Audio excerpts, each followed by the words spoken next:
नमस्कार, सूर्य विशेष आप देख रहे हैं। मैं आपके साथ सागर मिश्रा। हरियाणा में विधानसभा चुनाव तय तारीख पर ही होने की संभावना अब जताई जा रही है। चुनाव आयोग की ओर से हरियाणा के अधिकारियों को 1 अक्टूबर के हिसाब से तैयारी अब पूरी करने के निर्देश अब जारी किए गए हैं। बीजेपी और इनेलो की ओर से चुनाव आयोग को पत्र लिखकर चुनाव की तारीखों में बदलाव की मांग की गई थी, लेकिन चुनाव आयोग के निर्देश के बाद अब तस्वीरें साफ होती हुई अब दिखाई दे रही हैं। हरियाणा में 1 अक्टूबर को ही विधानसभा के चुनाव संभव हैं और 4 अक्टूबर को आएंगे नतीजे। इस चुनाव को लेकर दिल्ली में बीजेपी और कांग्रेस का मेगा मंथन भी लगातार जारी है।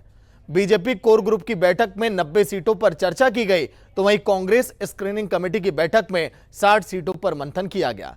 हालांकि इस चुनाव में कांग्रेस बिना सेनापति के ही चुनाव लड़ेगी, इसकी भी घोषणा की जा चुकी है। यानी कि कांग्रेस बिना सीएम फेस के होगी चुनावी मैदान में।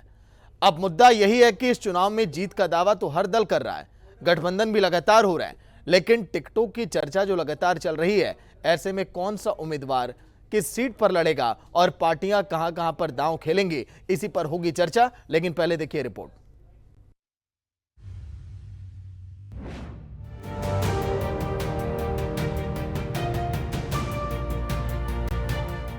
हरियाणा में होने वाले विधानसभा चुनाव को लेकर लगातार हलचल तेज होती जा रही है। प्रदेश में सभी दल एक दूसरे की हार का दावा कर रहे हैं। बीजेपी प्रदेश में तीसरी बार हैट्रिक लगाने के लिए बेताब है, तो वहीं कांग्रेस 10 साल के बाद सत्ता वापसी का सपना संजोए बैठी है। इनेलो और जेजेपी भी गठबंधन के सहारे सत्ता की कुर्सी पर काबिज होने की बात जनता के बीच बोल रहे हैं। ऐसे में जीत को पक्का करने के लिए विधानसभा उम्मीदवारों पर सभी दलों का मंथन जारी है। दिल्ली में बीजेपी की कई अहम बैठकें हुई, जिसमें टिकट को लेकर मंथन हुआ। 28 अगस्त को दिल्ली में रात को करीब 3 घंटे छोटी टोली की बैठक हुई।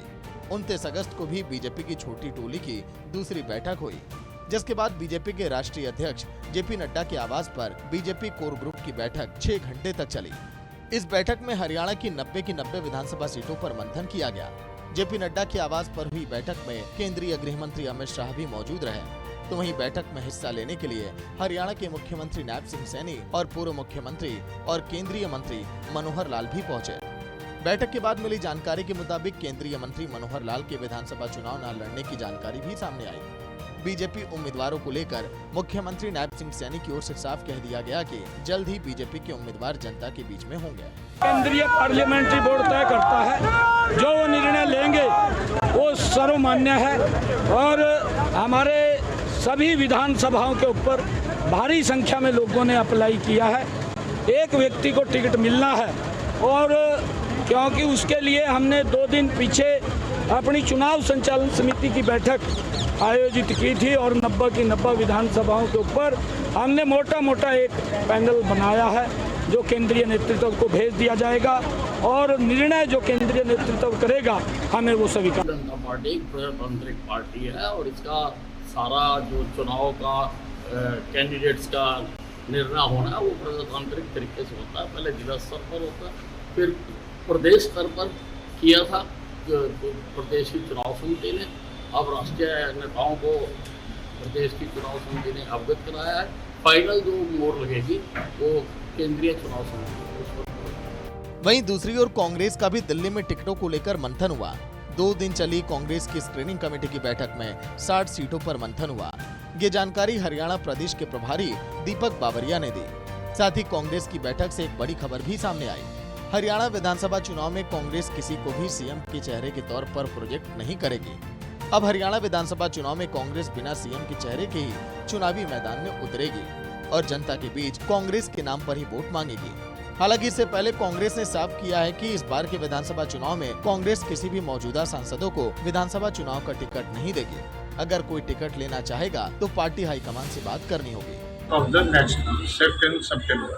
We are fully prepared for any date, any time, any exercise. के लिए हम तैयार हैं। हमने नहीं किया और हम करना भी नहीं चाहते। पूरी दुनिया जानती है कि भारतीय जनता पार्टी घबरा चुकी है और ये चुनाव आयोग है वो भारतीय जनता पार्टी आयोग है। आपको सही समय पर उचित समय पर पता है। मैं समझ रहा हूँ कि जो है रिफ्लेक्शन जो है आपको एक आइकॉनिक तौर पे इसी प्रकार की उससे आपका एक मैसेज देते हैं कि कांग्रेस इज प्रिपेयर्ड फॉर, और पूरा सीरियसली लेते हैं।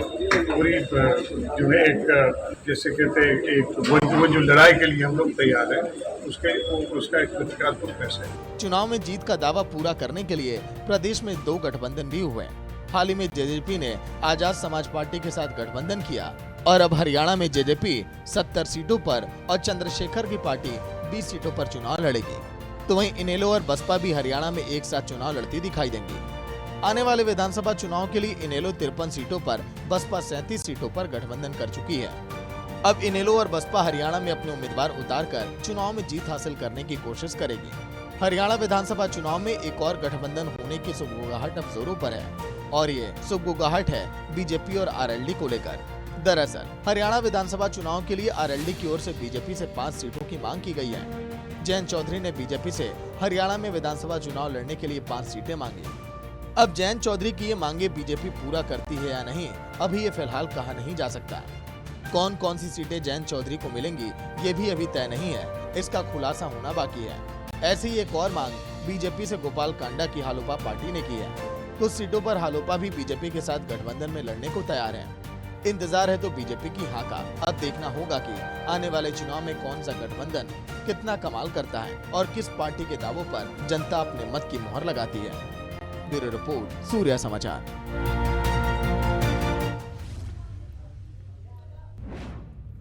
तो सत्ता के शिखर तक पहुंचने के लिए सभी राजनीतिक पार्टियां चुनावी मंथन लगातार कर रही हैं। ऐसे में किस पार्टी की नैया पार होगी, इसका तो देखिए अभी इंतजार करना पड़ेगा। चलिए पहले आज के दिन अब चर्चा की शुरुआत करते हैं। रामराज शर्मा प्रवक्ता बीजेपी के, सुनील कटारिया प्रवक्ता कांग्रेस के, अजय चौधरी प्रवक्ता जेजेपी के, विजेंद्र रेणु प्रवक्ता आईएनएलडी के।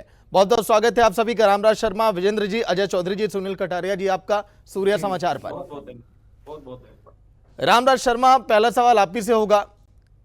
बीजेपी लगातार चुनावी मंथन कर रही है। हमने 2 पार्टियों का तो गठबंधन हमने देख लिया जो लगभग तय है, एक तरफ जेजेपी और एक तरफ आईएनएलडी। जो सूत्रों के हवाले से हमें आज के दिन जानकारी मिली है, क्या उस पर मुहर लग सकती है क्या, जो हालोपा और आरएलडी की चर्चाएं हैं? देखो, मैं आपको बताना चाहूंगा, जिस तरह से जनता का प्यार आशीर्वाद हमारे को मिल रहा है, तीसरी बार केंद्र में हमारी सरकार विश्व के सबसे लोकप्रिय और ताकतवर प्रधानमंत्री आदरणीय नरेंद्र मोदी जी की अगुवाई में बनी है, तो देवतुल्य जनता जनार्दन हमारे को आशा पूर्ण विश्वास भी है कि हमारे को आशीर्वाद देगी और हरियाणा में भी तीसरी बार हमारी सरकार बनेगी और नायब सैनी जी दूसरी बार मुख्यमंत्री बनेगी। हमारे नायब सैनी जी दूसरी बार मुख्यमंत्री बनेंगे, हमारी सरकार बनेगी, उसके मुखिया नायब सैनी जी हैं और उन्हीं की अध्यक्षता में हम चुनाव लड़ रहे हैं। और माननीय जो हमारे गृह मंत्री हैं, जो लोह पुरुष हैं और बहुत ही प्रसिद्ध रणनीतिकार हैं, हमारे चाणक्य की भूमिका में हैं, तो उन्होंने डिक्लेयर कर दिया था अगले मुख्यमंत्री भी हमारे नायब सैनी जी होंगे और हमारे को किसी गठबंधन की जरूरत नहीं है। और वैसे करना ना करना ये हाईकमान का काम है, तो जैसे उनके दिशा निर्देश होंगे उसका फॉलोअप हम करेंगे।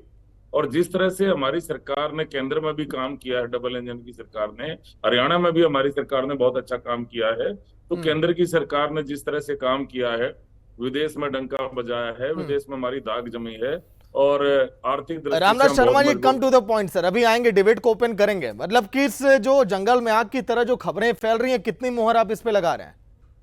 देखो, हमारी नॉलेज में ऐसा नहीं है, ये तो हाईकमान का काम है, लेकिन मैं इतना जरूर कहूंगा, देवतुल्य जनता जनार्दन का आशीर्वाद से तीसरी बार हमारी सरकार बनी है और हरियाणा में भी तीसरी बार हमारी सरकार बनेगी, जिस तरह से जनता का आशीर्वाद हमारे को मिल रहा है। और कांग्रेस ने झूठ बोल के ये 5-4 सीटें जिस तरह से इन्होंने जीती हैं, मैं समझता हूँ भाई इन्होंने झूठ बोला, संविधान बदला जा रहा है, संविधान बदला जा रहा है, आरक्षण खत्म किया जा रहा है, आरक्षण खत्म किया जा रहा है। ठीक है, रामराज जी आएंगे, आरोप प्रत्यारोप पर जुड़ेंगे अभी आगे।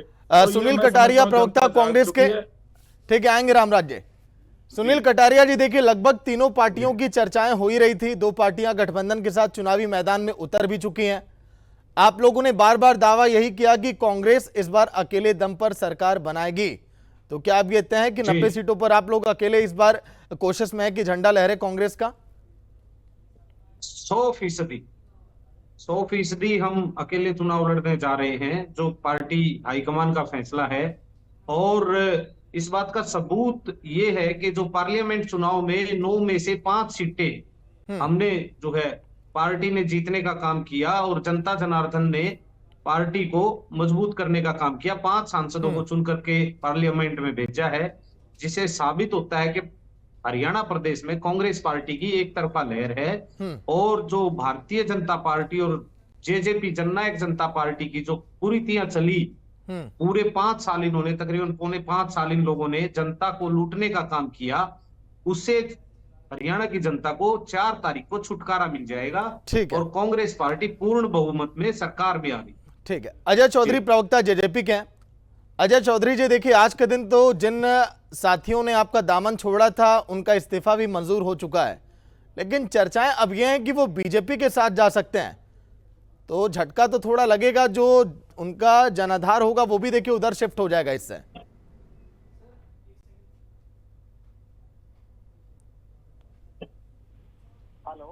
जी अजय चौधरी, आवाज नहीं आ रही है आपको? सागर जी बोलिए। सागर सुन पा रहे हैं सर मुझे? जी जी बिल्कुल आवाज आ रही है, बताइए। सागर जी, सबसे पहले नमस्कार पैनलिस्ट साथियों को मेरा राम राम और हरियाणा राम भाई, वासियों राम को राम। भी मेरा राम राम। जैसा कि आपने कहा कि कुछ साथी, कुछ विधायक साथ छोड़ करके चले गए, निश्चित रूप से एक पार्टी का छोटा कार्यकर्ता भी जाता है तो पार्टी को उसका नुकसान होता है। बिल्कुल। लेकिन दुष्यंत चौटाला जी के रूप में हमारे पास जो युवा चेहरा है और हमारे पास जो इंसो के रूप में युवा संगठन है, युवा पदाधिकारियों की एक फौज है, उसकी ताकत पर बड़ी मजबूती के साथ हम चुनाव लड़ेंगे। और जिस तरह से चंद्रशेखर जी आजाद दुष्यंत चौटाला से हाथ मिला करके खड़े हुए हैं, हरियाणा की राजनीति में बड़े परिवर्तन की आहट है और किसान और कमेरे के एक साथ आकर के हरियाणा प्रदेश में परिवर्तन करेंगे। और जो लोग ये साजिशें रच रहे थे कि दुष्यंत चौटाला जी को राजनीतिक रूप से खत्म किया जाए, उन लोगों को मैं कहना चाहता हूं कि चिराग देखकर हमारे जो मचल रही है हवा, चिराग देखकर हमारे जो मचल रही है हवा, कुछ दिनों से बहुत तेज चल रही है हवा। बना रहे थे जो हमारी तबाही के किस्से, उन्हें खबर ही नहीं है कि अब रुख बदल रही है हवा, तो हरियाणा में हवा बदलने जाएगी। चलिए ठीक है अजय चौधरी, अच्छा तो ये लगा कि कम से कम आप इतने सहजे और सुलझे हुए इंसान है कि आपने माना कि हाँ पार्टी का अगर एक कार्यकर्ता भी साथ छोड़ता है तो नुकसान होता है। इसके पहले जितने जेजेपी के लोग बैठे यही बोले कि उनके जाने से पार्टी हमारी मजबूत होगी और आपने ये बात माना। सुनील कटारिया से सवाल हो गया, विजेंद्र रेणु प्रवक्ता एनएलडी के। विजेंद्र जी, तैयारी तो देखिए आप लोग की इस बार बेहतर चल रही है, अब तो फिक्स हो गया है कि 53 सीटें आप लोग लेंगे, 37 सीटें बसपा को दी जाएंगी। उन 53 सीटों पर कितनी मजबूत दावेदारी है? हाँ देखिए सागर जी, सबसे पहले तो आपका बहुत बहुत धन्यवाद करता हूं जो आपने भी इस बात को चैनल के ऊपर स्वीकार किया कि हमारी तैयारी बहुत अच्छी चल रही है। जहां तक 53 सीटों की बात है, देखिए उसमें हमारी बहुत अच्छी तैयारी चल रही है और बड़ी गंभीरता के साथ हमारा जो हाई कमान है, शीर्ष नेतृत्व है, वो एक एक सीट के ऊपर गंभीरता से विश्लेषण कर रहे हैं, एनालाइज कर रहे हैं और मजबूत, टिकाऊ और जिताऊ उम्मीदवार को वहां से उतारने का काम करेंगे, जिसमें से 5-6 उम्मीदवार इनेलो पहले उतार चुके हैं और बीएसपी ने भी 4 उम्मीदवार उतार दिए हैं। लेकिन क्योंकि आपने 53 की बात की है तो मैं 53 की बात करते ही यही कहूंगा कि हमारे 5-6 उम्मीदवार तो आ चुके हैं, चाहे उसमें अभय सिंह चौटाला जी एलनाबाद से हो, रानिया से हमारे अर्जुन चौटाला जी हैं और नाहरनौल से उमेद सिंह लोहान जी हमारे मैदान में आ चुके हैं। बहादुरगढ़ की सीट हमने हमारे पूर्व लोकप्रिय अध्यक्ष, प्रदेशाध्यक्ष थे नभे सिंह राठी जी, उनके परिवार को सौंपने का काम किया जी। और कुछ और सीटें हमारी ऐसी हैं, 15 से 20 सीटें तो ऐसी हैं जो बिल्कुल मैं मानता हूं कभी भी उनकी डिक्लेरेशन हो सकती है और बाकी के ऊपर मजबूती से हमारा जो ना गहन मंथन चल रहा है, शीघ्र ही उनको उतारने का काम करेंगे और इस बार हरियाणा प्रदेश में मजबूती के साथ चुनाव लड़ते हुए हम इस प्रदेश में सरकार बनाने का काम करेंगे। ठीक है, चलिए रेणु साहब अब आते हैं चर्चा पर। अब लेट्स ओपन द डिबेट। अब आप लोगों के सवाल भी अब एक दूसरे से अब होंगे और सवाल अब हमारे भी होंगे। पहला सवाल बीजेपी से रामराज शर्मा। चर्चाएं इस बात की भी हैं कि जो आपके दिग्गज और बड़े चेहरे हरियाणा के हैं वो अब विधानसभा चुनाव में नहीं लड़ेंगे, जिस तरह से कांग्रेस ने फैसला लिया है। ये चर्चाएं सूत्रों के हवाले से जो हमें जानकारी मिली है, अगर ऐसा होता है तो क्या बीजेपी को नुकसान होगा क्या, जैसा कि तमाम सर्वे पॉलिटिकल एक्सपर्ट ये बता रहे हैं और आप लोग ऐसा नहीं मानते हैं? देखो, कमल के फूल का निशान जो लेकर आएगा तो पार्टी का कार्यकर्ता है, जो देवतुल्य जनता जनार्दन का आशीर्वाद है, पार्टी कार्यकर्ता ने मेहनत कर रखी है, तो निश्चित रूप से वो विजयी होगा। और बाकी चुनाव लड़ाना, किसको लड़ाते हैं, ये हाईकमान का काम है। ये हमारा पार्लियामेंट्री बोर्ड डिसाइड करता है वह किसको टिकट देनी है या किसको नहीं देनी है। जिताओ और टिकाओ, ये हमारा मापदंड है और उसके आधार पर निश्चित रूप से पार्टी टिकट देगी।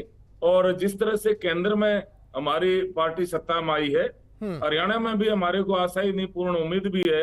जिस तरह से जनता का आशीर्वाद हमारे को मिल रहा है, तीसरी बार हमारी सरकार बनेगी, नायब सैनी जी दूसरी बार हमारे मुख्यमंत्री बनेंगे। क्योंकि एक हरियाणा में एक प्रथा भी रही है, इतिहास भी रहा है, जिस पार्टी का केंद्र में शासन होता है तो जनता चाहती है कि भाई उसी पार्टी का शासन हरियाणा में भी हो।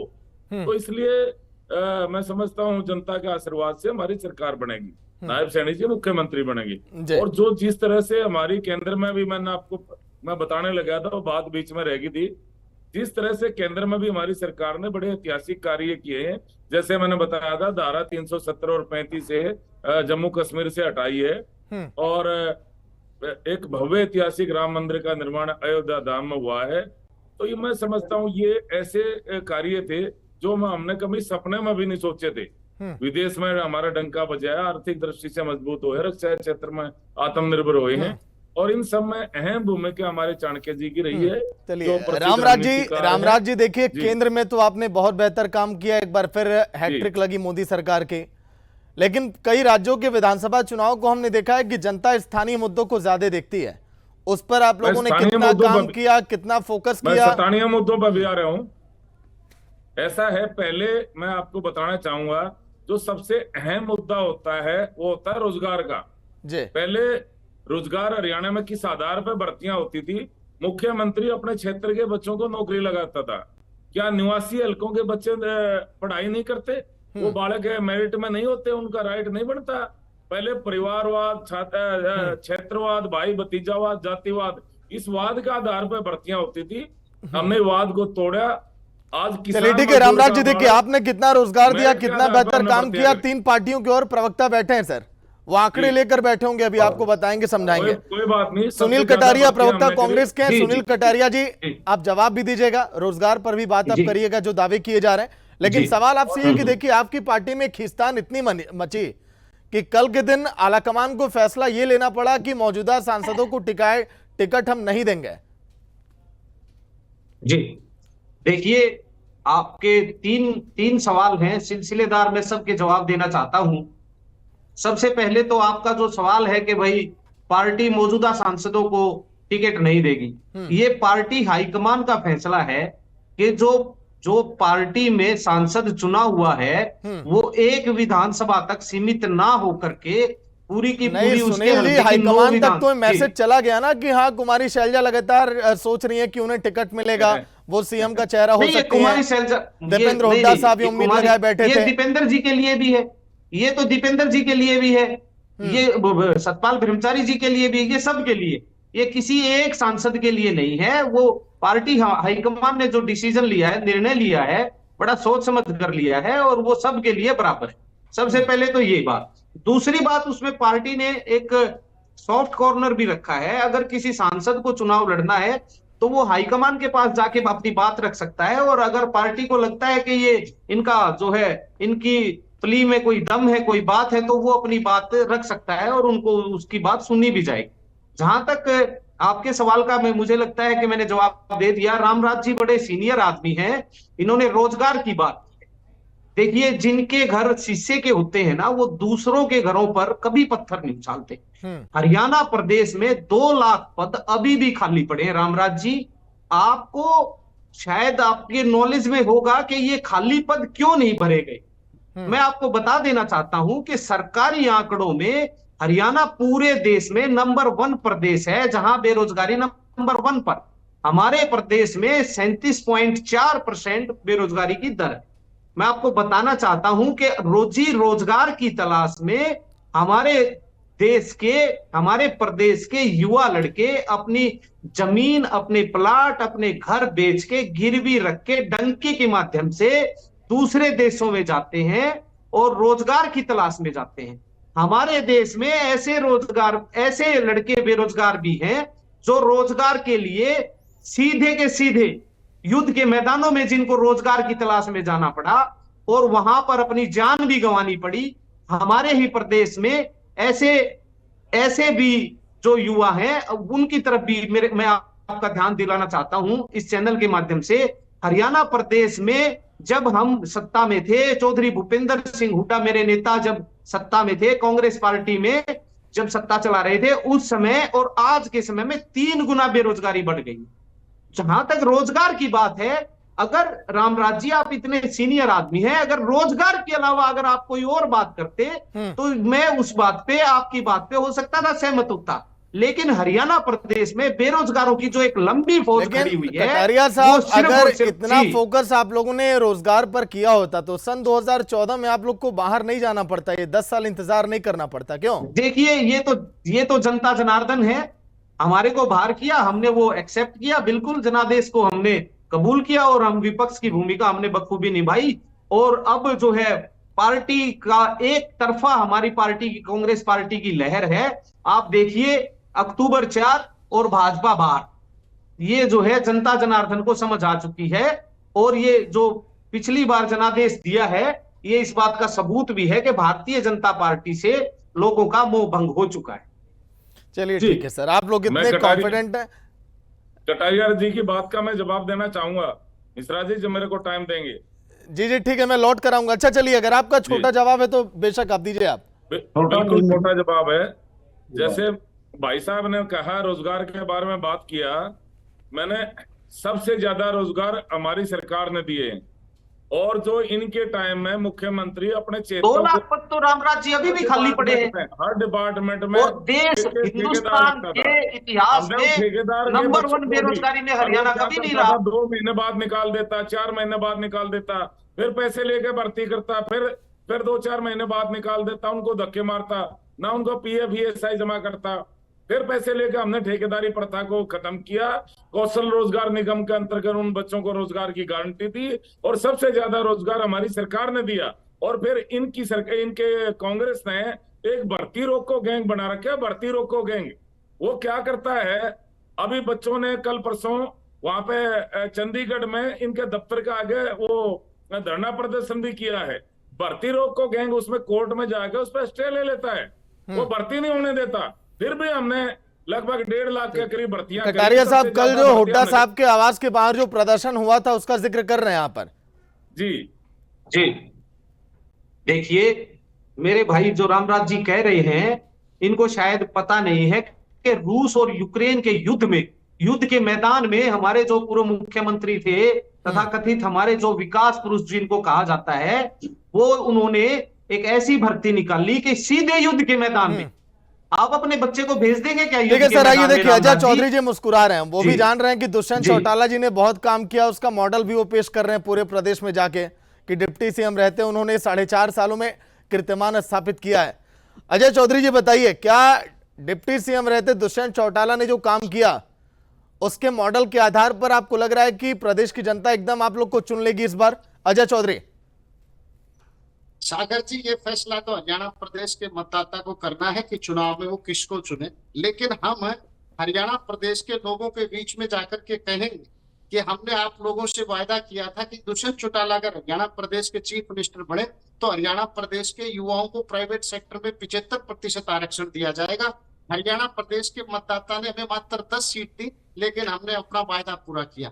हमने अपना चुनाव घोषणा पत्र में ये भी वायदा किया था कि हरियाणा प्रदेश का चीफ मिनिस्टर दुष्यंत चौटाला बना तो 50% पंचायती चुनाव में महिलाओं को आरक्षण देंगे। मात्र 30 सीट आने पर भी हमने अपना वायदा पूरा किया। हमने हरियाणा प्रदेश की महिलाओं को डिपो के अंदर 33% आरक्षण देने का वायदा किया था। मात्र 10 सीट आने पर भी हमने वायदा पूरा किया।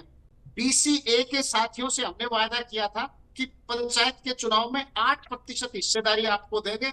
हमने वायदा पूरा किया। हमने ये वादा भी हरियाणा प्रदेश के युवा लोगों से किया था कि रविदास जी का मंदिर हरियाणा प्रदेश में बनाएंगे।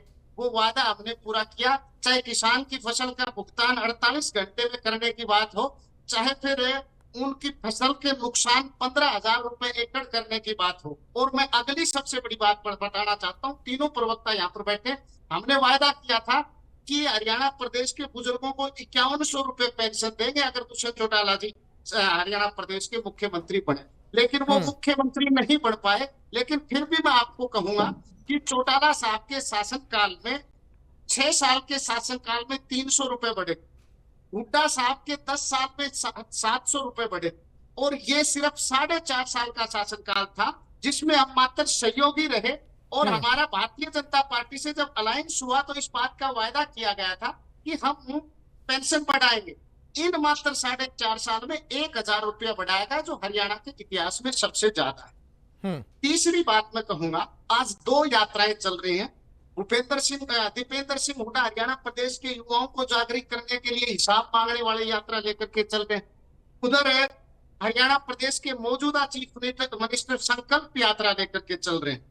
तो मैं सबसे पहले तो कांग्रेस के प्रवक्ता यहाँ पर बैठे हैं कि हरियाणा प्रदेश में वो हिसाब मांग रहे हैं। हरियाणा प्रदेश में हिसाब मांगने वालों से हरियाणा प्रदेश का किसान हिसाब मांग रहा है कि इनके 10 साल के शासनकाल में किसान के 2-2 रुपए के चेक आते थे। प्रॉपर्टी डीलरों के साथ मिलकर के सेक्शन 4 और 6 के नोटिस देकर के किसानों की बेशकीमती जमीनें लूट ली जाती थी। हरियाणा का युवा पूछता है कि एक क्षेत्र विशेष के युवाओं को रोजगार देकर के बाकी प्रदेश के युवाओं, देखिए आपके पार्टियों के नेताओं का देखिए दबदबा तो है, इसका अंदाजा मुझे लग गया जब कल 4 कैंडिडेट का ऐलान किया इनेलो ने। विजेंद्र रेणु साहब हैं सर, आप लोगों ने कल के दिन 4 सर, मैं 20 सेकंड में अपनी बात पूरी करूंगा, और अगर आप बीच में रोकते हैं तो शायरी किसी भी बात को कहने का सबसे बेहतरीन तरीका है एक शायरी के माध्यम से।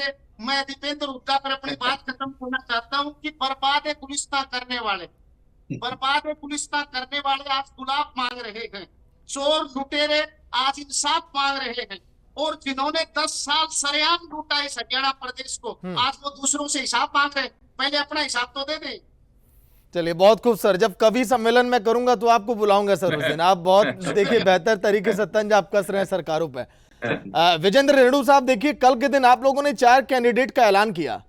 उस 4 कैंडिडेट में हरविलास सिंह, जिनको नारायणगढ़ से आप लोगों ने टिकट दिया है, 2 दिन पहले जेजेपी छोड़कर आए थे, वो आप लोगों ने भरोसा कर लिया। क्या अपने नेताओं पर भरोसा कम था क्या? हाँ देखिए सागर जी, जो नारायण दिया गया है वो जहां तक मेरी नॉलेज में है, यदि मैं गलत नहीं हो, तो वो बीएसपी की तरफ से कैंडिडेट बनाया गया है उनको। नारायणगढ़ से वो बीएसपी के खाते में सीट गई है। नहीं अब तो सर एक साथ लड़ रहे हैं वो बीएसपी का, और फिर आपका सवाल तो आपसे ही है। देखिए नहीं देखिए, हमने उनको 37 सीटों पर लड़ेंगे वो चुनाव, और 37 सीटों पर हमारा कोई हस्तक्षेप नहीं है। वो उनकी ऑथेंटिकेशन है, वो उनका अपना राइट है, वो किस कैंडिडेट को वहां से कैंडिडेट बनाने का काम करते हैं, ये उनका अपना मामला। ये ठीक है कि गठबंधन में लड़ेंगे, लेकिन किसको कैंडिडेट उतारेंगे वो उनका अपना जो है ना क्राइटेरिया है, उनकी अपनी अथॉरिटी है, उन्हें अपने अनुसार से उतारने का काम किया है। दूसरी बात, अभी हमारे अजय चौधरी जी कह रहे थे, इन्होंने काफी सारे काम गिनवाने की बात की, तो मेरे ख्याल से भारतीय जनता पार्टी वाले रामराज जी ने तो कुछ किया ही नहीं। बहुत सारा जनता पार्टी ने काम करने का। मैं रेणु साहब पर ये कह देते बीच में बोल रहे हो, इसलिए नहीं बोला मैं, इसलिए नहीं बोला, मेरी बारी आएगी जब मैं बोलूंगा। हाँ, इन्होंने और भी वायदे किए थे, मैं पढ़ करके सुना देता हूँ आपको। जन सेवा पत्र इनका 2019 का था, जिसमें सहकारी बैंकों का कर्ज माफ करने की बात की गई थी। जब इतने सारे काम आपने किए तो किसानों का कर्ज भी माफ करवाना चाहिए था आपको। और दूसरी बात, आपने कहा था ओपीएस हम बहाल करने का काम करेंगे, वो तो आपने करवाई नहीं। जब आपकी इतनी चलती थी सरकार में तो वो ओपीएस भी बहाल होनी चाहिए थी। इसके अलावा पंजाब के समान वेतनमान करने की भी बात कही थी, वो तो नहीं हुआ। चलो पेंशन तो आप नहीं कर पाते, लेकिन इतने सारे काम करवा दिए तो पेंशन को भी करवा देते। आपने तो कहा था कि 55 वर्ष की आयु करेंगे, महिलाओं को 58 वर्ष की आयु करेंगे, पुरुषों की वो भी नहीं करवा पाए। इसके अलावा और बहुत सारे 11,000 का बेरोजगारी भत्ता देंगे, एमएसपी पर 10% का बोनस देने का काम करेंगे, और चालान की दरों को कम करेंगे, ड्रग मुक्त करेंगे, प्रदेश बनाएंगे। बहुत सारे काम थे अजय जी, ऐसे प्रदेश की जनता मानने वाली नहीं है कि ये काम आपने किए हैं। और बार बार मनोहर लाल जी तो कहा करते थे हम इनके कहने से काम नहीं करते, हम अपनी तरफ से काम करते हैं। ये तो उस टाइम कहा करते भारतीय जनता पार्टी वाले, जब आपका गठबंधन चल रहा था, आपकी सरकार चल रही थी। तो ऐसे मैं मानता हूं कि प्रदेश की जनता इन चीजों का श्रेय आपको नहीं देने का काम करेगी। अभी हमारे कांग्रेस वाले साथी कह रहे थे कि ये हमारी पार्टी का फैसला है कि हम सांसदों को या जो मंत्री है उनको टिकट नहीं देंगे। ये क्या लोकसभा के बाद ही लागू क्यों किया? फैसला लोकसभा से पहले क्यों नहीं किया गया था? दीपेंद्र हुड्डा तो सांसद थे, उसको दोबारा से फिर सांसद बनवा करके एक टिकट तस्करी में तराश करके उसको सजा करके भारतीय जनता पार्टी को देने का काम किया। तो क्या ये दीपेंद्र हुड्डा के लिए नियम नहीं था? तो लोकसभा में एक सीट आपने फालतू बीजेपी को दिलवाने का काम किया। और सबसे बड़ी बात देखिए सागर जी, आज हमारी राष्ट्रीय पार्टी, अभी हमारे साथी कह रहे थे हमने 370 हटाया, राम मंदिर बनवा दिया, देश में विदेशों में हमारा डंका बज रहा है। भाई हरियाणा प्रदेश को क्या मिला उन बातों से, मुझे बताइए। हरियाणा प्रदेश के लिए तो हरियाणा प्रदेश की बात होनी चाहिए ना। ठीक है, वो प्रदेश देश के लिए अच्छे काम हुए, इसलिए वहां पर आपकी तीसरी बार सरकार बना दी। ठीक है, देखिए बिल्कुल इसीलिए रेणु जी मैं भी रोका था। और एक चीज मैं आपको बता दूं, एक बड़ा फैक्टर जो मैं देख रहा हूं आज के दिनों में आईएनएलडी और बसपा का, सन 2009 का जब मैं एक रिपोर्ट देख रहा था सर, लगभग 40 से 50 ऐसी सीटें हैं जहां पर बसपा और आईएनएलडी का शेयर जो है वोट का वो कहीं ज्यादा है अन्य पार्टियों से। इस बार आप लोग एक साथ चुनावी मैदान में, तो उम्मीद है कि आप लोग जिस बेहतर प्रदर्शन की उम्मीद पाले बैठे हैं उन हौसलों को एक पंख मिले। चलिए बीजेपी के पास आते हैं। जी बोलिए, कुछ कह रहे हैं रेणु साहब, बोलिए। सागर जी, हरियाणा प्रदेश में सबसे बड़ी, सबसे मजबूत party Indian National Lokdal party है। ये वो पार्टी है जब इन्होंने 90 में से 85 सीटें जीतने का काम किया था, और जिसके संस्थापक चौधरी देवीलाल जी जो हिंदुस्तान के प्रधानमंत्री रहे हैं। बिल्कुल सर, देखिए जो दबदबा करा है मैं उसी की बात कर रहा हूं ना सर, वो एक बार फिर से लौटा है, तब तो सर फिर चांदी है आप लोग के लिए। रामराज शर्मा जी, रामराज जी, आपके तो नाम में ही देखिए जो शुरुआती 2 अक्षर, ऐसा लग रहा है कि बीजेपी के आप सिपाही हैं, रामराज है। ठीक है रामराज जी, सवाल ये कि सन 2024 के केंद्र के जब चुनाव हुए लोकसभा के, तो सारी पार्टियां एक साथ मिल गई थी बीजेपी को हराने के लिए। यहां पर भी देखिए 3 जो पार्टियां बैठी हैं इस पैनल में, वो भी यही चाह रहे हैं कि बीजेपी को कैसे सत्ता से बेदखल किया जाए। कहीं ऐसा ना हो कि केंद्र की तरह यहां भी हो कि आप लोग के पास पूर्ण बहुमत नहीं है और फिर किसी के साथ हाथ मिलाना पड़ रहा है। क्यों सर? देखो, देवतुल्य जनता जनार्दन के ऊपर हमारा पूरा विश्वास है और हमने किसी पार्टी की बैसाखी की जरूरत नहीं पड़ेगी और पूर्ण बहुमत से हमारी सरकार बनेगी। और जो ये कांग्रेस ने अभी 4-5 सीटें जीती है, 5 सीटें, 1 सीट पे हमें बहुत कम मार्जिन से हमने लूज किया है। मैंने आपको बताया, उन्होंने नहीं सर, 1 सीट पर बहुत कम मार्जिन से आपको जीत भी मिली थी, अगर हार का सामना करना पड़ा था, ये भी आपको याद होगा। हाँ जी। और दूसरा, ये हमारे मोहनलाल बड़ौली जी बहुत कम मार्जिन से लूज किया हमने ये सीट, सोनीपत वाली। मैं आपको बताना चाहूंगा, जिस तरह से कांग्रेस ने झूठ बोला, संविधान बदला जा रहा है, संविधान बदला जा रहा है, संविधान बदला जा रहा है, इन्होंने झूठ बोला आरक्षण खत्म किया जा रहा है, आरक्षण खत्म किया जा रहा है, इन्होंने झूठ बोला बहनों के खाते में 1 लाख सालाना आ जाएंगे, 8,500 रुपए महीना आ जाएंगे। तो इन्होंने झूठे गारंटी कार्ड तक बांटे, बहनें वो लेके गारंटी कार्ड गिजा रही हैं, तो ये भागे भागे फिर रहे हैं, खटाखट फटाफट फटाफट। तो मैं समझता हूँ ये काट की हंडी एक बार चढ़ गई, आगे चढ़ने वाली नहीं है। इनने पूरा बाउंड्री रच दिया और ये शोर मचाने में और इस चीज में माहिर हैं, ये झूठ बोलने में। ये झूठ बोल के ये 4-5 सीटें लेंगे, आगे जनता जाग चुकी है, जनता अपना आपको ठगा महसूस करती है और जनता में रिएक्शन है। जिस तरह से मैं आपको हरियाणा की बात बता रहा हूँ, ये भाई अपने रेडू साहब कह रहे थे भाई केंद्र की बात बताई। हरियाणा में जो सबसे अहम मुद्दा है वो है रोजगार का। सबसे ज्यादा रोजगार बिना खर्ची बिना पर्ची के गरीबों के, किसानों के, मजदूरों के बच्चों को हमने रोजगार दिया, जिसकी 3 पीढ़ी खाली चली गई, कोई चपड़ासी नहीं लगा था। आज हमारी सरकार में वो मेरिट के आधार पर नौकरी लग रहा है और समान विकास कार्य पूरे प्रदेश में हमारी सरकार ने कराई। इनके टाइम में 2-2 रुपए के चेक प्राकृतिक आपदा में आते हैं, ये हिसाब मांगने चले, पहले ये हिसाब दो, 2-2 रुपए के चेक क्यों आते हैं, आए आपके टाइम में, उसका हिसाब दें। दूसरा, किसान की जमीन सेक्शन 4-6 का नोटिस थमा देते थे, सस्ते भाव में खरीद देते थे, महंगे भाव में बिल्डर को बेच देते थे, ये भी हिसाब दें। तीसरा, हमने जो अहम बात मैं बताने जा रहा हूं, अगर कोई भाई, कोई समाज आर्थिक दृष्टि से, सामाजिक दृष्टि से, राजनीतिक दृष्टि से पिछड़ा रह जाता है, तो उसको बराबर में लाके खड़ा करना ये हमारी जिम्मेवारी होती है, हमारी पार्टी की। हम राष्ट्रवादी जातिवादी नहीं है। हमने ओबीसी समाज से 58 साल के बाद में हमने ओबीसी समाज से सीएम बनाया। इन्होंने क्यों नहीं बनाया? मैं इनसे पूछना चाह रहा हूं, हमारे से पहले वालों ने क्यों नहीं बनाया? और क्या एससी बीसी समाज से ये सीएम चेहरा डिक्लेयर करेंगे? अगर नहीं करेंगे तो इससे ये जाहिर होता है ये SC/BC समाज के विरोधी है।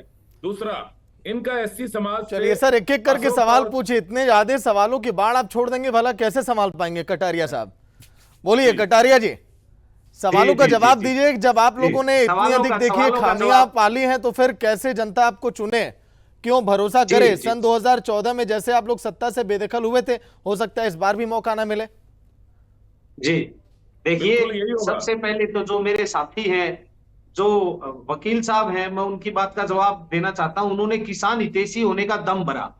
वो जब सत्ता में बैठे थे, जब विश्व का इतिहास का आज तक का सबसे बड़ा आंदोलन हरियाणा में हुआ, हरियाणा में किसानों के ऊपर जिस हिसाब से लाठियां चलाई गई, जिस हिसाब से सीधी गोली मारी गई, इनके एक अधिकारी ने पानीपत में ये कहा कि एक भी किसान बच के नहीं जाना चाहिए, सबके सर लाल होने चाहिए। जब किसान 750 किसानों ने शहादत दी थी, ये लोग सत्ता में बैठे थे और तमाशबीन बन के देख रहे थे। ये किसानों के हितैषी होने की बात करते हैं। कमाल की बात है, ये बहुत शर्म की बात है। किसानों की हितैषी होने की ये पार्टी बात करती है। चलिए खैर, मैं इनके बारे में ज्यादा टाइम इस पार्टी में खराब नहीं करना चाहता। अब जो रामराज जी, जिन्होंने जो बार बार रोजगार की बात करते हैं, आप मेरे से बड़े हैं, और कितने कमाल की बात यह है कि हिंदुस्तान में हरियाणा प्रदेश बेरोजगारी के उच्चतम स्तर पे है, नंबर 1 है। आपकी पार्टी ने हरियाणा के युवाओं को ठगने का काम किया है। कौशल रोजगार के तहत जिन युवाओं को आपने दिहाड़ीदार मजदूर बना दिया, उनको पक्की नौकरी देनी चाहिए थी। PhD करे हुए छात्र भी दिहाड़ीदार मजदूर। सुनिए सर, लेकिन कटारिया साहब, प्रदेश के सीएम ये कह रहे हैं कि आप लोगों ने तो किसानों की जमीन हुड्डा साहब ने अपने दामादों को दे दी खुश करने के लिए।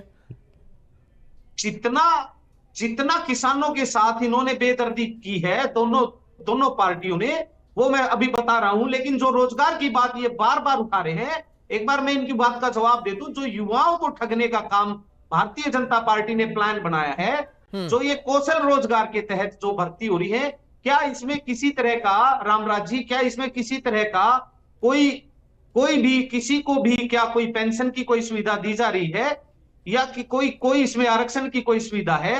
1% भी नहीं। और PhD धारक लड़के भी इसमें दिहाड़ीदार मजदूर के रूप में काम कर रहे हैं।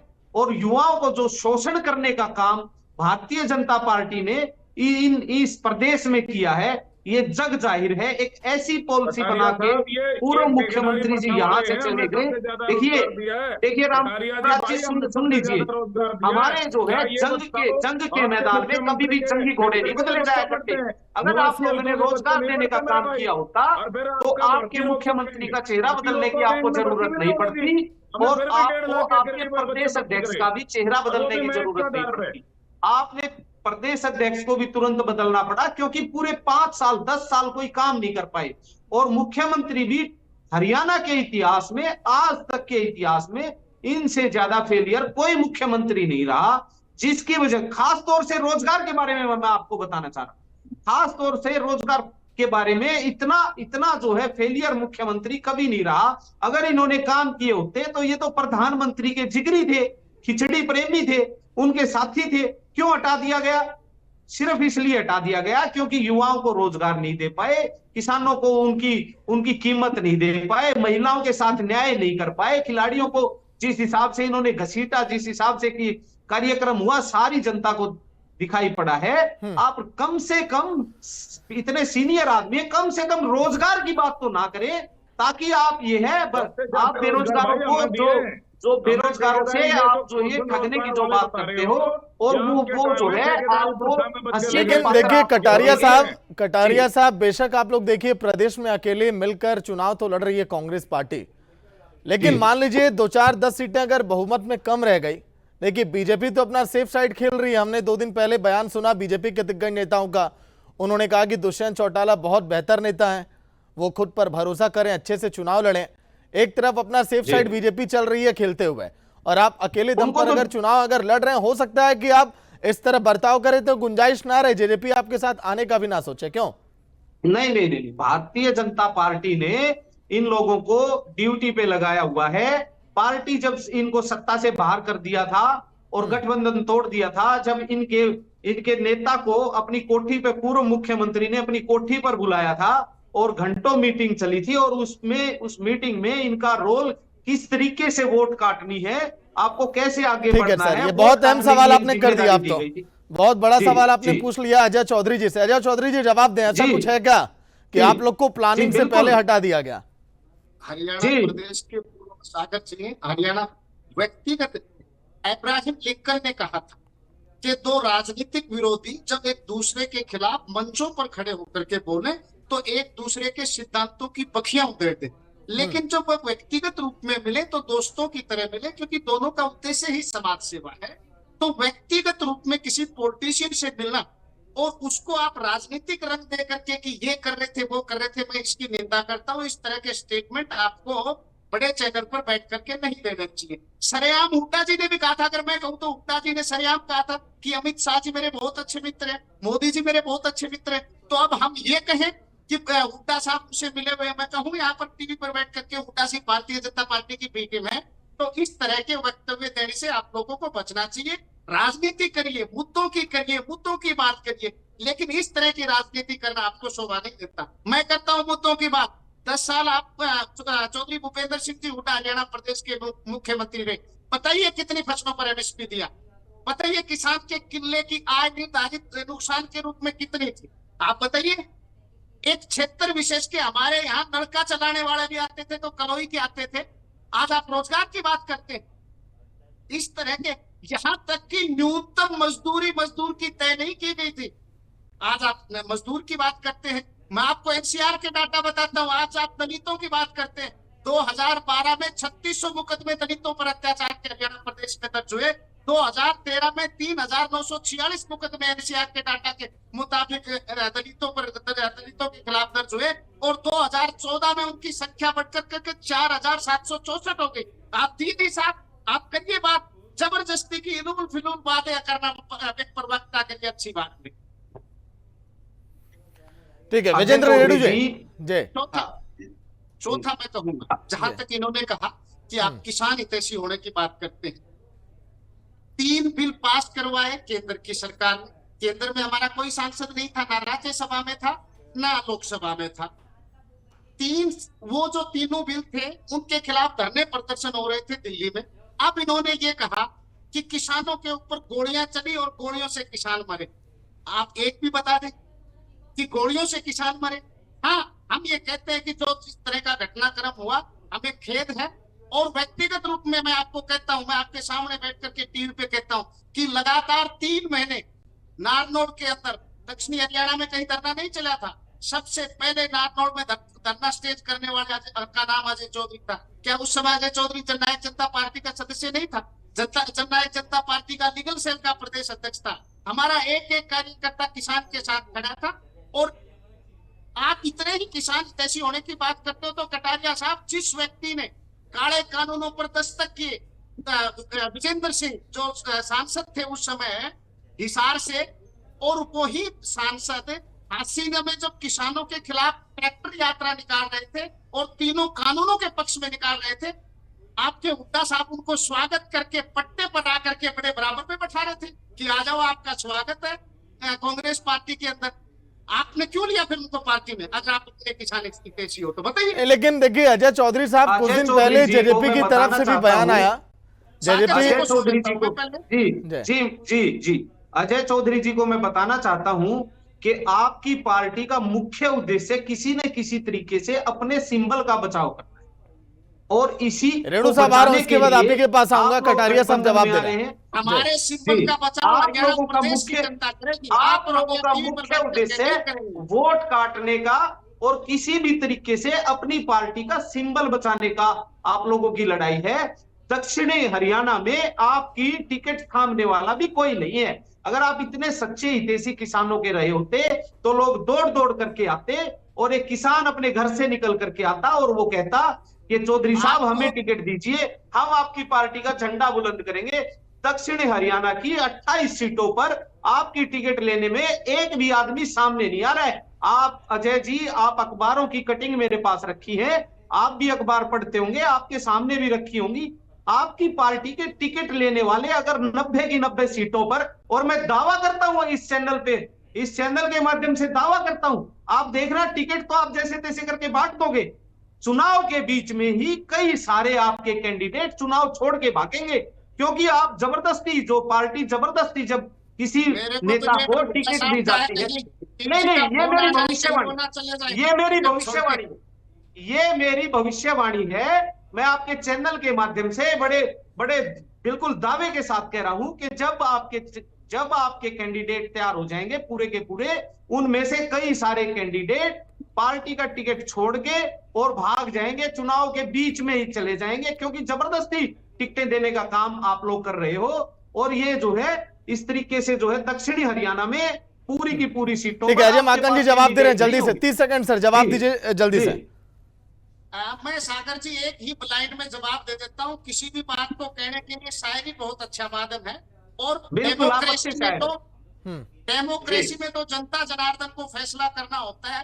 तो मैं कहूंगा कटारिया जी कि अब हवाएं ही करेंगी रोशनी का फैसला, अब हवाएं ही करेंगी रोशनी का फैसला, जिस दिए में दम है वो दिया जलता रहेगा। 4 तारीख को देखेंगे, 4 तारीख को देख लेंगे। देखिए रामराज जी, लेकिन देखिए अजय साहब, आपकी बातों से आज के दिन रामराज जी बहुत खुश हो रहे हैं, वो ये जान रहे हैं बखूबी कि आज के दिन आप उनका काम आप कर रहे हैं बढ़िया से।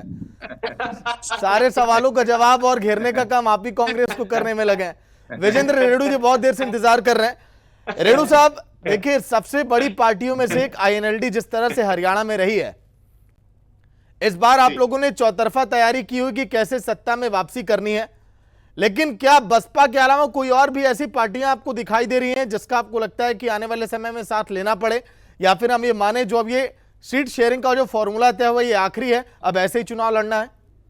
हाँ नहीं, देखिए पार्टी ने ये फैसला किया है, जो भी भारतीय जनता पार्टी और कांग्रेस पार्टी को हरियाणा प्रदेश से निकालना चाहती है, और ताऊ देवीलाल की नीतियों में जो भी विश्वास रखने वाले लोग हैं, चाहे सामाजिक संगठन है, चाहे छोटी पार्टियां हरियाणा प्रदेश में है, उनका सभी का स्वागत होगा। और पार्टी में अगर वो आती है तो उनको एक उचित प्रतिनिधित्व के आधार पर उनका सम्मान करने का काम हम करेंगे। दूसरी बात सागर जी, देखिए अभी पता नहीं क्यों अभी हमारे सुनील खटकर जी ने कुछ बातें बताई जेजेपी के बारे में, प्रति बीजेपी का इतना प्यार क्यों है? ठीक है, मनोहर लाल जी से मिले वो तो इन्होंने टाल दिया कि भाई पर्सनल मुलाकात थी। अजय जी ने बड़े होशियारी से लीगल सेल के प्रदेश अध्यक्ष रहे हैं, तो और कानूनी आदमी है, तो बदलना तो बात को आता ही है। आवाज नहीं सुन पा रहा हूँ आपकी, शायद वॉइस में प्रॉब्लम। 4-5 दिन पहले सीएम सैनी की बात आई थी एक, कि दुष्यंत जी मजबूत हो जाओ, कांग्रेस तुम्हें मारना चाहती है, मजबूत हो जाओ, नहीं तो ये तुम्हारे को खत्म करने का। इसका मैंने जिक्र किया था सर अभी। हाँ, आखिर बीजेपी वाले इतना प्यार क्यों दिखा रहे हैं आपको? कहीं ना कहीं लोगों के मन में ये बात तो जाएगी भाई, सीएम साहब, भूतपूर्व सीएम साहब भी आपको मजबूत करने पर क्यों लगे हुए हैं? इसके पीछे कोई ना कोई कारण तो होगा ही होगा, इसमें कोई संशय नहीं है। दूसरी बात देखिए सागर जी, आप 10 साल का बीजेपी का इतिहास उठा लीजिए, बीजेपी का तो पहली बार हरियाणा प्रदेश में इतिहास बन रहा है, जो अपने दम पर इन्होंने सरकार बनाने का काम किया है। कांग्रेस ने भी 2005 से 14 तक सरकार बनाई। दोनों पार्टियों के सागर जी कम से कम 50-50, 60-60 और 100 भी हो सकते हैं घोटाले, भ्रष्टाचार के उदाहरण फिंगर टिप आज पूरे प्रदेश की फिंगर टिप के ऊपर आए हुए हैं। और 2005 से पहले जो इंडियन नेशनल लोकदल पार्टी का शासन होता था, उसका एक भी घोटाला किसी भी प्रकार का घोटाला उनके शासनकाल में नहीं हुआ। दे करके ये टीचर्स वाली बात कर लेते हैं, लेकिन वो टीचर जो 3206 थे वो रोजगार दिया, सीबीआई ने उसका रिजल्ट निकाला, कोई पैसे का लेन देन, कोई भ्रष्टाचार नहीं, कोई घोटाला नहीं। ये हो सकता है भाई रामधन को लगना था, भर्थू लग गया, ये बात तो हो सकती है। और उसी के आधार पर इन्होंने षड्यंत्र के तहत इनको जेल भिजवाने का काम किया। लेकिन इनके शासनकाल में जो घोटाले हुए वो अनगिनत घोटाले हुए, सबको जानते हैं। इंडियन नेशनल लोकदल पार्टी का जो सुशासन था, जो प्रशासन के ऊपर पकड़ थी, प्रशासन काम करता था, अनेकों योजनाएं इन्होंने लागू काम किया। चाहे वो ताऊ देवीलाल के समय से यदि हम ले तो वृद्धावस्था पेंशन है, जिसके ऊपर आज की चर्चाएं काफी हर डिबेट में उसमें चर्चा होती है। चाहे करप्शन की बात हो, बिल्कुल जड़ से खत्म करने का काम किया था। जड़ से खत्म करने का मेरा मतलब है भाई आज जो है इससे बहुत ही नॉमिनल हुआ करता था, हो सकता है होता हो, लेकिन आज इतना खुला जो गदर मचा हुआ है इतना उस टाइम नहीं हुआ करता था। खेल नीति लेके है चौधरी ओम प्रकाश चौटाला जी, जो पूरे आज हिंदुस्तान में इसको मानने का काम किया जाता है। चच्चा बोच्चा योजना लेकर के आए और बहुत सारी जो ठीक है, योजना चलिए रेणु साहब, देखिए आप लोग जो सवाल अभी कर रहे थे और हमारे सुनील कटारिया साहब भी कर रहे थे, बीजेपी उसी फॉर्मूले पे चलती है कि दुश्मनी तो जम कर करो, लेकिन वापस आने की जब गुंजाइश हो तो हम शर्मिंदा ना हो, और उसी पर लगता है कि बीजेपी चलती रही। इसीलिए खुले मंच से कई बार दुष्यंत चौटाला साहब ने और नायब सैनी साहब ने बात कहा था कि हम दोनों एक भाई की तरह हैं, काम करते हैं हमेशा साथ में। तो दो भाइयों के रास्ते अगर जुदा हो गए तो प्यार थोड़ी कम हो जाएगा, क्यों रामराज जी बताइए। देखो, हमने साढ़े 4.5 साल लगभग हमने सरकार इकट्ठा मिलकर सरकार चलाई, और हरियाणा की जनता के बारे में बताना चाहूंगा आपको, सबसे ज्यादा भाईचारा बढ़िया हरियाणा में है।